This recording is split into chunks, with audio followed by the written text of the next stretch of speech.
Acts 12. Peter's arrest and escape. Now at that time Herod Agrippa I, the king of the Jews, arrested some who belonged to the church, intending to harm them. And he had James, the brother of John, put to death with a sword. And when he saw that it pleased the Jews, he proceeded to have Peter arrested as well. This was during the days of unleavened bread, the Passover week. When he had seized Peter, he put him in prison, turning him over to 4 squads of soldiers of 4 each to guard him in rotation throughout the night, planning after the Passover to bring him out before the people for execution. So Peter was kept in prison, but fervent and persistent prayer for him was being made to God by the church. The very night before Herod was to bring him forward, Peter was sleeping between 2 soldiers, bound with 2 chains, and sentries were in front of the door guarding the prison.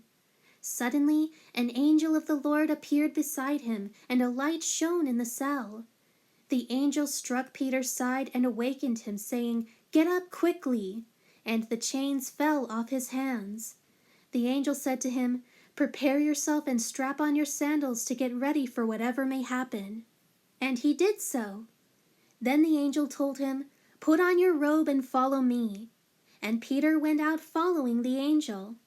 He did not realize that what was being done by the angel was real, but thought he was seeing a vision. When they had passed the first guard and the second, they came to the iron gate that leads into the city. Of its own accord it swung open for them, and they went out and went along one street, and at once the angel left him.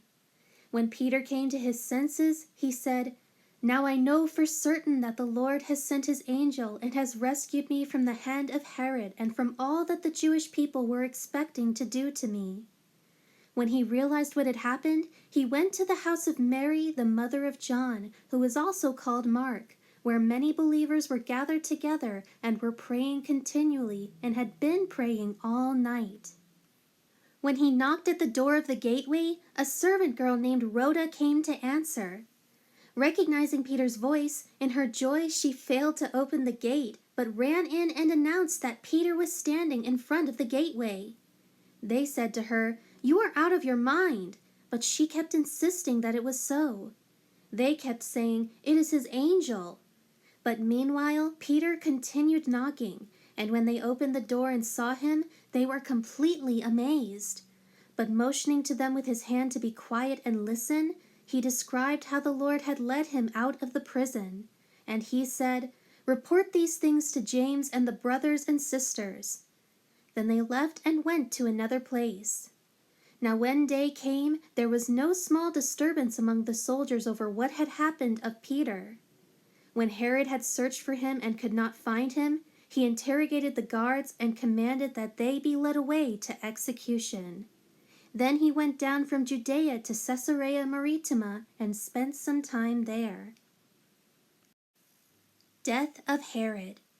Now Herod Agrippa I was extremely angry with the people of Tyre and Sidon, and their delegates came to him in a united group, and after persuading Blastus, the king's chamberlain, to support their cause, they asked for peace because their country was fed by imports of grain and other goods from the king's country.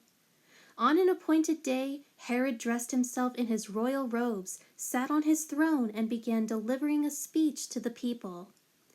The assembled people kept shouting, "It is the voice of a god and not of a man." And at once an angel of the Lord struck him down, because he did not give God the glory, and instead permitted himself to be worshipped. And he was eaten by worms and died 5 days later. But the word of the Lord, the good news about salvation through Christ, continued to grow and spread, increasing in effectiveness. Barnabas and Saul came back from Jerusalem when they had completed their mission, bringing with them John, who was also called Mark.